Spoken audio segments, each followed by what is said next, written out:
de la haine ou du tribalisme. Nous voulons construire un Congo fort dans sa diversité culturelle et son attachement à la mère patrie. Un Congo tourné vers son développement, dans la paix et la sécurité. Un Congo pour tous, dans lequel chacun mérite sa place.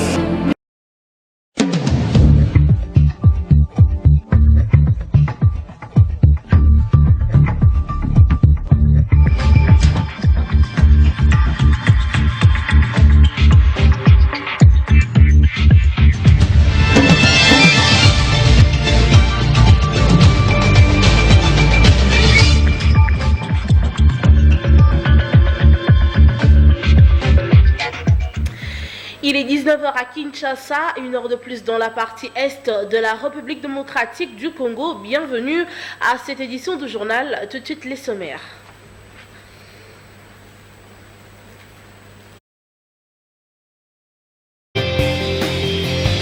De la campagne électorale pour la perchoir de la Chambre haute du Parlement présenté cet avant-midi leur projet de société. La société civile du secteur de la santé exige l'audit de premier temps mis à la disposition de la communauté de coordination de la riposte dirigée par le ministre de la Santé publique démissionnaire, le docteur Oli Iluga. Voilà tout pour le titre. Encore une fois de plus, bienvenue à cette édition du journal. Danger au Sénat, le scénario Kingo Owadondo de 2007 risque de se répéter contre le Front commun pour les Congos en 2019. Modeste Bati ayant déposé sa candidature le lundi 22 juillet par un trouble fait contre le ticket gagnant du FCC. La rédaction de Canal Future Télévision a réfléchi sur quelques candidatures déposées chez les rapporteurs du bureau du Sénat provisoire. Suivez. L'élection du bureau définitif du Sénat, un test grandeur nature pour la plateforme de l'ancien président de la République, Joseph Kabila. Après avoir perdu la présidence de la République, le Front commun pour les Congos a rebondi en s'assurant une large majorité au Parlement et dans les assemblées nationales.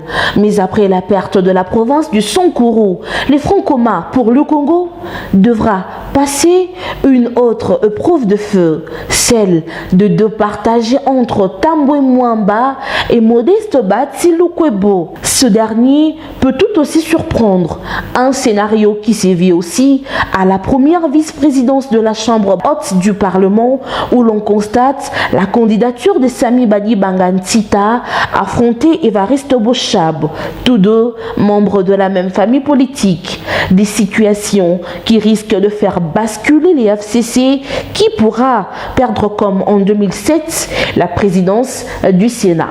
Qui vivra, verra. Comme je l'ai dit au sommaire, début ce mercredi au palais du peuple de la campagne électorale, les candidats en course pour la perchoir de la présidence de la Chambre haute du Parlement ont présenté cet avant-midi tour à tour leur projet de société. Modeste Batsilukwebo veut consolider l'état de droit. Suivez ce reportage. Le palais du peuple, siège de la démocratie, a été pris d'assaut ce mercredi par le militant cadre et au cadre du regroupement politique FDCA. Une mobilisation à la hauteur d'une formation politique qui occupe une place de choix.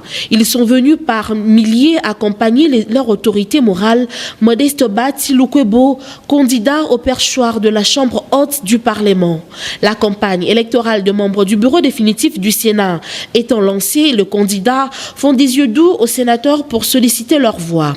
À l'hémicycle de la Chambre haute du Parlement, les temps de saluer ses collègues, Modeste Bati était le premier à prendre la parole.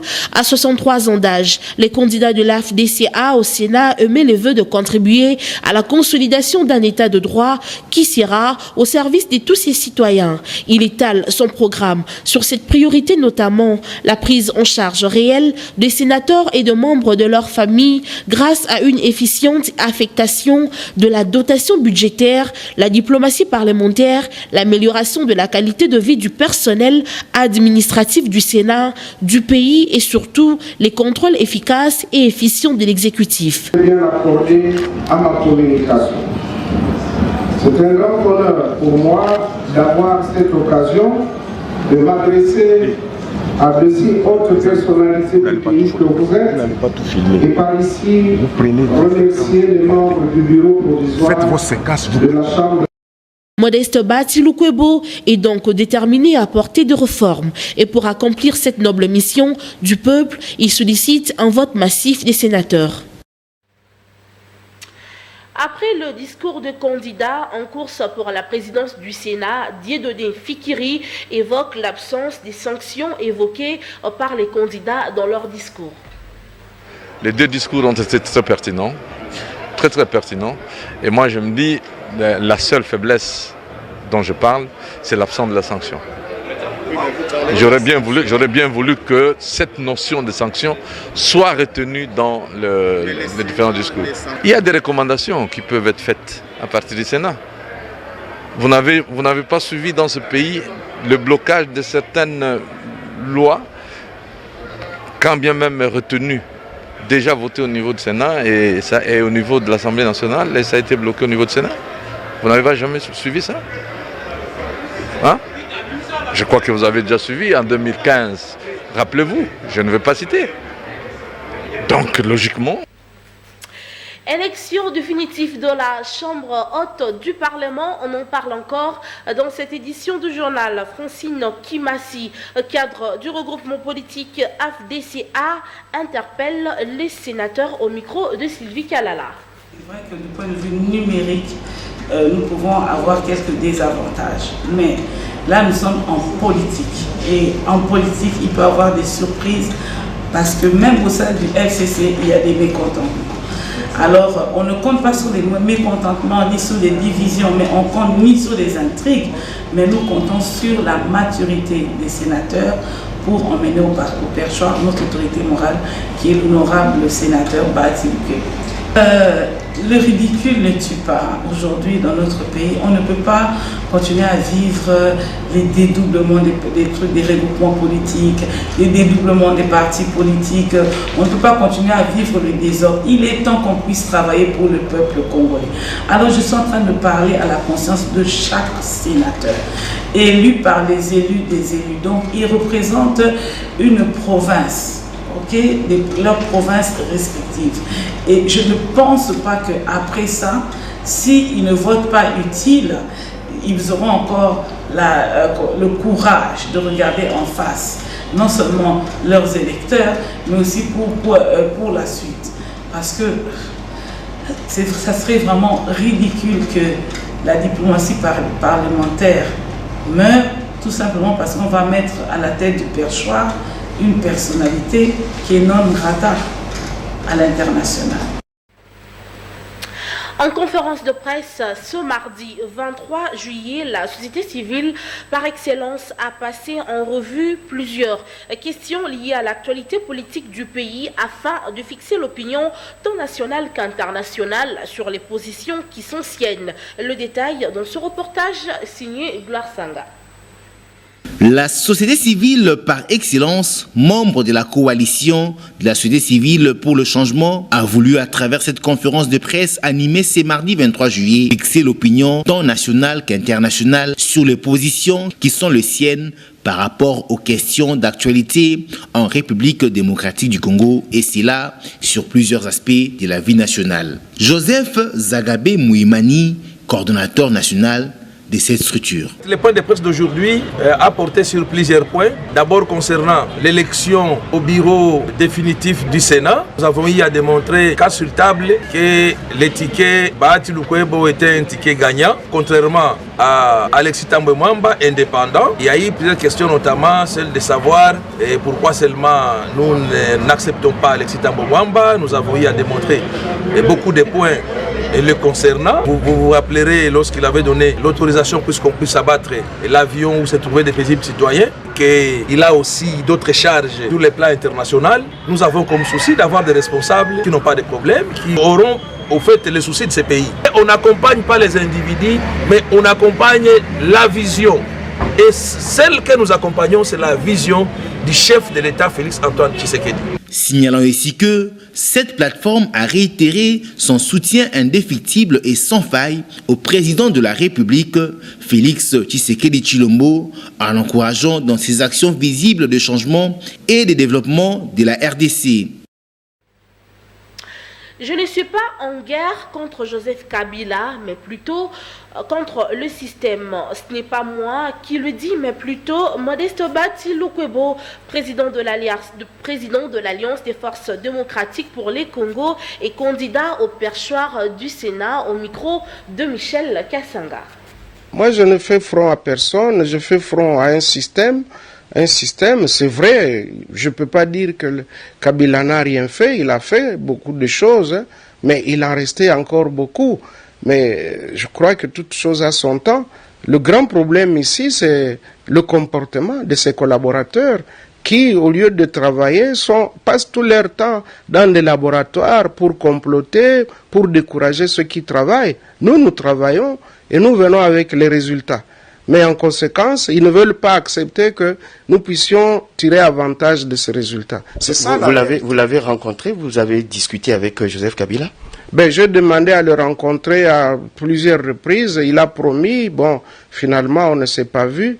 Jusqu'au dernier jour où il a laissé le message au coordonnateur du FCC pour dire voilà, le candidat, c'est Alexis Thambwe Mwamba comme président du Sénat. Le premier vice-président, c'est Évariste Bochab. Et puis il est parti, il a pris son véhicule, il est allé en congé à Boma, dans le Congo central. Donc désormais, entre Joseph Kabila et Bahati Lukwebo, c'est l'inimitié, c'est la séparation. Non, moi je suis toujours reconnaissant envers celui qui a toujours été mon chef. Le grand problème, c'est qu'il faut qu'on se mette d'accord sur les principes et qu'on respecte, qu'on ait un peu de considération les uns envers les autres. Je suis quand même chef d'un grand regroupement. Je ne peux pas demander une audience et l'attendre pendant 10 jours, et surtout pour un poste qui avait fait l'objet d'un mémorandum depuis le 3 avril 2019. Il savait que nous étions demandeurs de ce poste-là, et c'était notre droit. La moindre des choses, c'était de nous dire, eh bien, pour certaines raisons qu'il n'était même pas obligé de nous donner, ce poste-là ne va pas vous revenir, il reviendra à telle autre personne. Mais passer par une tierce personne, comme si nous étions des chiffons, j'estimais que c'était trop fort, mais nous n'avons aucun problème avec lui. Autre chose à présent, la communauté égyptienne vivant en République démocratique du Congo a célébré ce 23 juillet sa fête nationale. Une cérémonie haute en couleur a été organisée à la résidence de l'ambassadeur égyptienne à Kinshasa. Le détail dans ce reportage.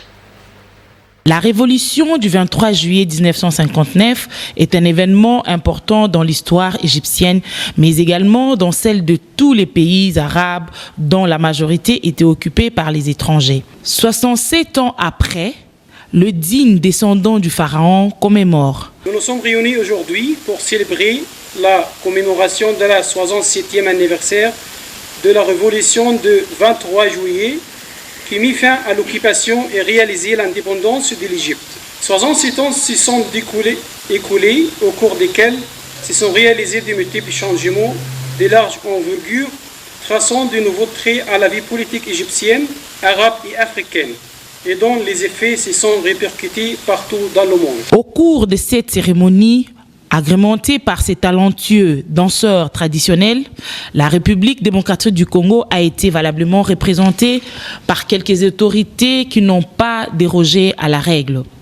Les relations entre la République démocratique du Congo et la République arabe d'Égypte restent basées sur l'amitié, la fraternité et les intérêts mutuels. La République démocratique du Congo occupe une place spéciale et privilégiée dans le cadre de notre politique en Afrique. Il est significatif, par exemple, de souligner que l'Agence égyptienne des partenariats pour le développement accorde une grande priorité au développement en RDC par le transfert des expériences et le développement des ressources humaines en tenant compte des besoins et des priorités du Congo. Mesdames et messieurs, l'Égypte, en fonction de sa présidence actuelle de l'Union africaine, réaffirme son engagement à continuer les réformes institutionnelles, financières, le dynamisme et l'efficacité de l'organisation au bénéfice des aspirations des peuples africains. Le tout s'est clôturé par une photo de famille. Les membres du Conseil de sécurité des Nations Unies veulent que le retrait de la MONUSCO se fasse d'une manière responsable et durable, a ainsi affirmé le représentant spécial adjoint par intérim du secrétaire général des Nations Unies en RDC, François Grignon. Entre-temps, la société civile du secteur de la santé exige l'audit de premiers fonds mis à la disposition de la première équipe de coordination de la riposte dirigée par le ministre de la Santé publique démissionnaire, le docteur Oli Ilunga. Prince Mouilela nous fait le récit.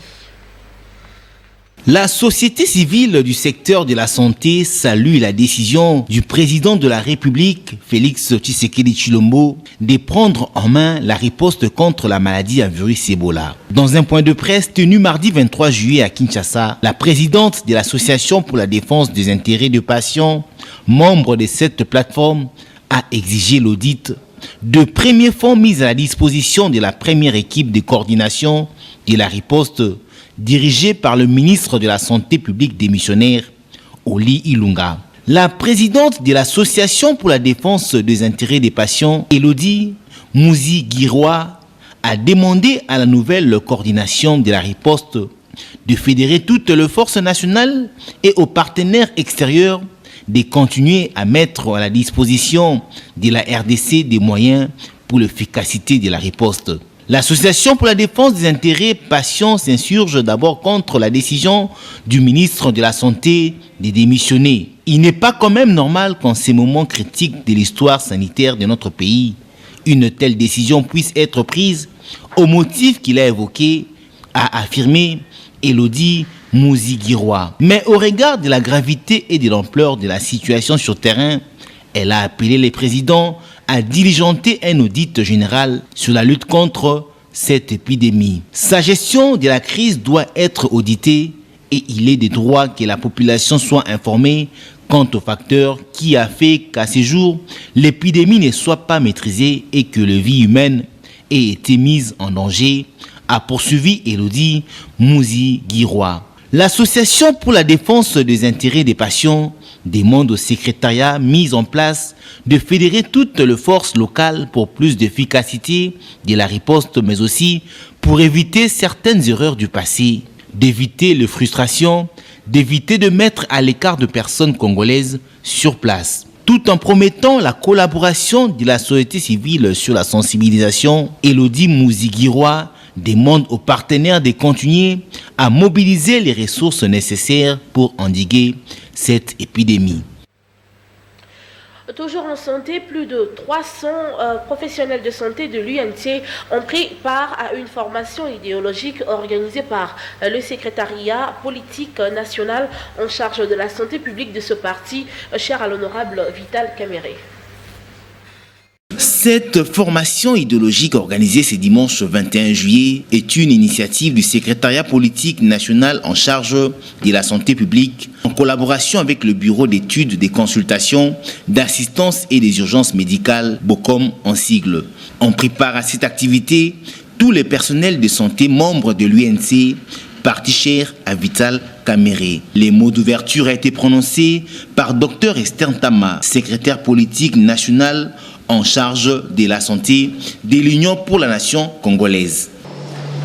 Chers professionnels de santé, vous avez votre place à la politique congolaise.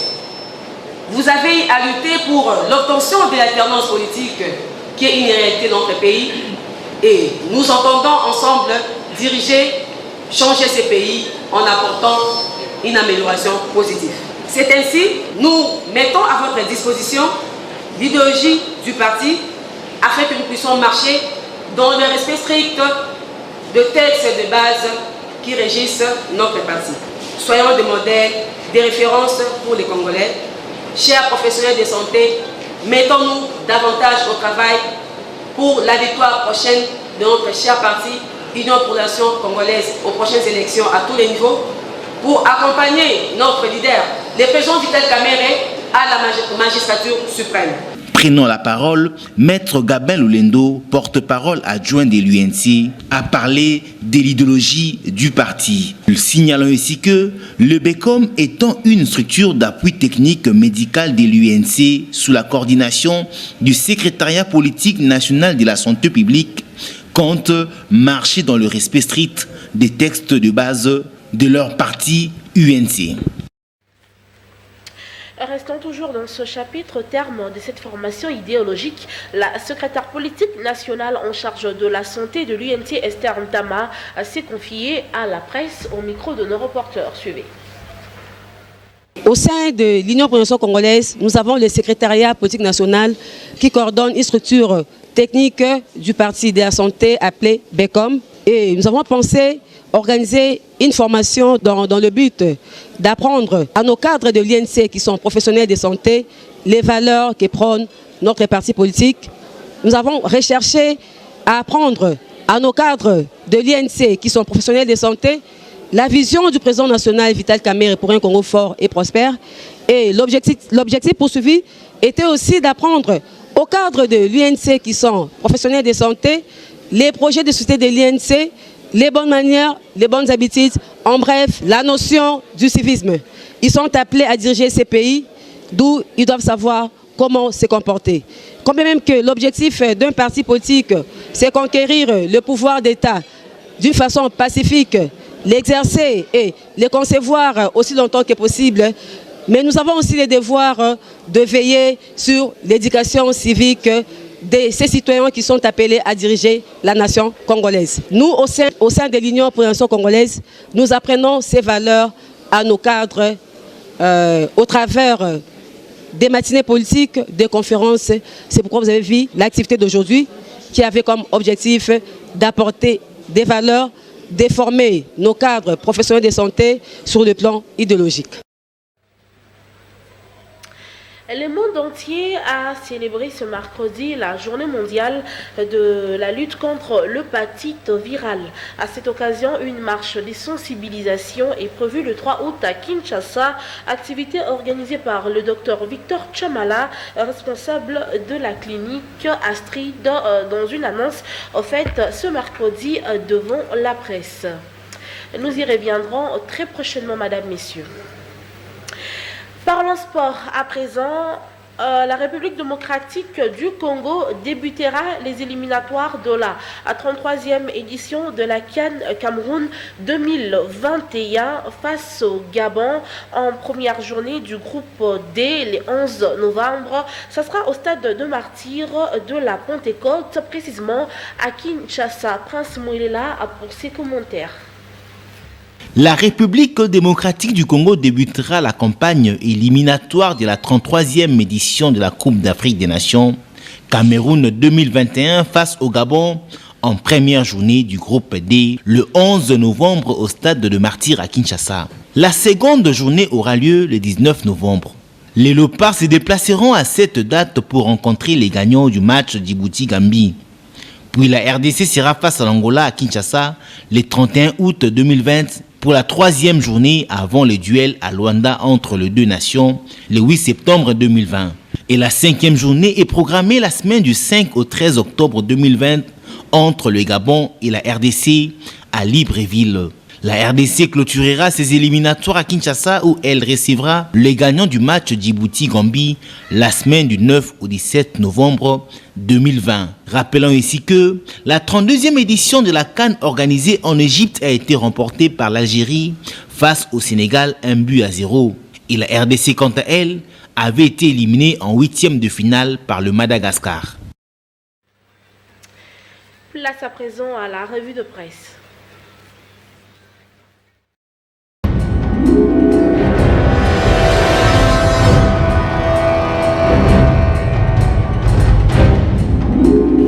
Bonsoir et bienvenue à cette revue de presse de ce mercredi 24 juillet 2019 sur Canal Futur Télévision.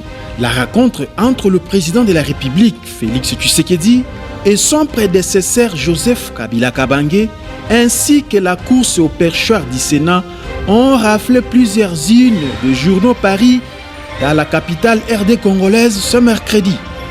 Ouvrons celle-ci par le vrai modérateur qui titre « Pendant que le colère monte à l'UDPS et au FCC, Tshisekedi et Kabila trinquent cancellés. » Pour le journal, c'est la démonstration de la bonne entente qui règne entre les deux alliés malgré la lenteur que prend la mise en place des institutions et la levée du bouclier des ténors de l'UDPS contre le sénateur à vie. Entre Félix Tshisekedi et sa base, les relations avec les alliés du FCC sont à géométrie variable. Là où la base voit du noir, le chef de l'État, un bon diplomate, préfère arrondir les angles et donner la chance à la paix et à la concorde au sein d'une classe politique habituée à évoluer sur la tête de volcan. Après le face-à-face Tshisekedi-Kabila, signe de tout va bien entre Cash et le FCC, titre l'avenir. Pour le confrère, Bahati n'a pas de chance. Pour plusieurs observateurs qui ont analysé les images de l'Ancélé, la rencontre, mieux, le rapprochement Tshisekedi-Kabila consacre la victoire de Tambwe Mwamba sur Bahati Lukwebo. Surtout que ces derniers espéraient manipuler le président de la République et obliger ainsi quelques sénateurs de l'opposition à adhérer à sa cause. Peine perdue, car les deux partagent la même passion pour le Congo stable. Ce n'est pas aujourd'hui qu'il faille rêver d'un problème majeur entre les deux. Terminons ce chapitre par Serge Kadima qui salue la rencontre au sommet de deux leaders. Titre Géopolis Hebdo. Répondant à une question du confrère, Serge Kadima estime que la rencontre qui a eu lieu récemment entre Joseph Kabila, chef de la majorité parlementaire, et le président de la République Félix Antoine Tshisekedi Tshilombo, c'est une éloquente preuve que les deux personnalités sont déterminées à pacifier totalement le pays, à améliorer les conditions de vie des Congolais, à sécuriser et à rendre l'intégrité du territoire national, évidemment à nous amener vers l'émergence économique afin que tout ce que nous avons comme potentiel puisse bénéficier véritablement à tous les compatriotes. A ajouté, cette rencontre appelle enfin à l'unité nationale et c'est une réponse à tous les prophètes de malheur qui ont toujours estimé qu'il faut que les choses s'embrasent pour que le pays sombre, conclut le confrère.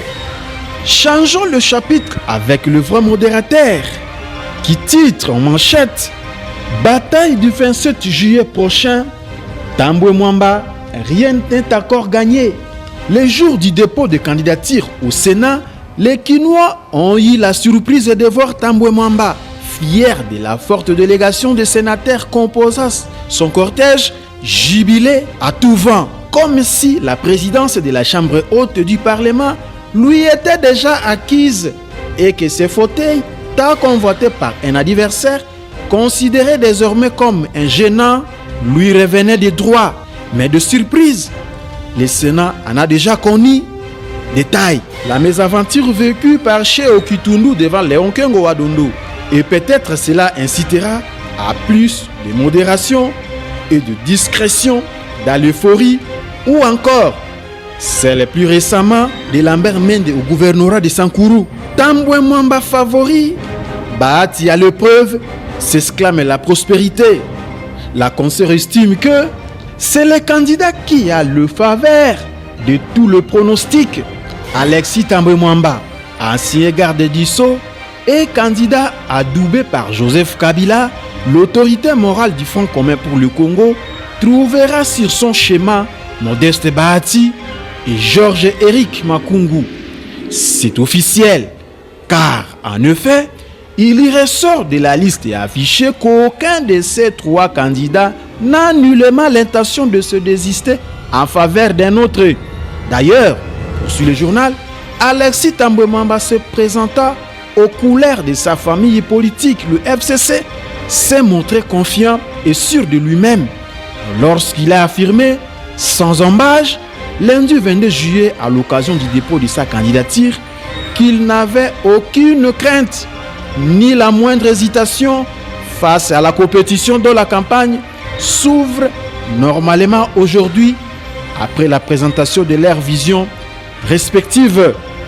Terminons cette revue de presse par cette caricature de l'éveil qui présente les deux challengers au bureau du Sénat, tous deux ceinture noire, comme on peut le voir. Alexis Tambwe-Mamba en position d'un outiller des arts martiaux et Modeste Bahati Lukwebo son challenger, visiblement un profane. Comprendre qui pourrait.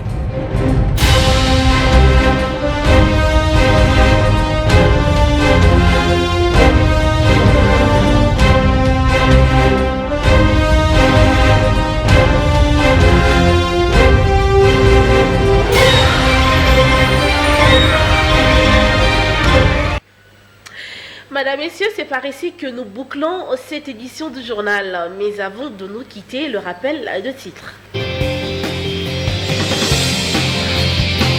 Début ce mercredi au palais du peuple de la campagne électorale, les candidats en course pour l'aperçoir de la Chambre du Parlement ont présenté cet après-midi leur projet de société. Modeste Bahati Lukwebo veut consolider l'état de droit.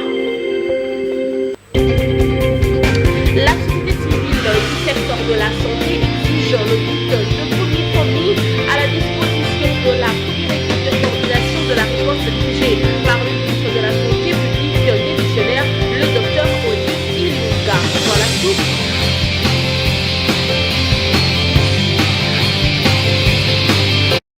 Derrière la caméra, cette édition porte la signature de Prince Mouelela Meji que vous allez retrouver tout à l'heure dans Plateau Spécial, et à la régie finale, Freddy Manunga, assisté par Driss Makengo. Restez branchés sur Canal Futur Télévision, l'actualité reste en continu.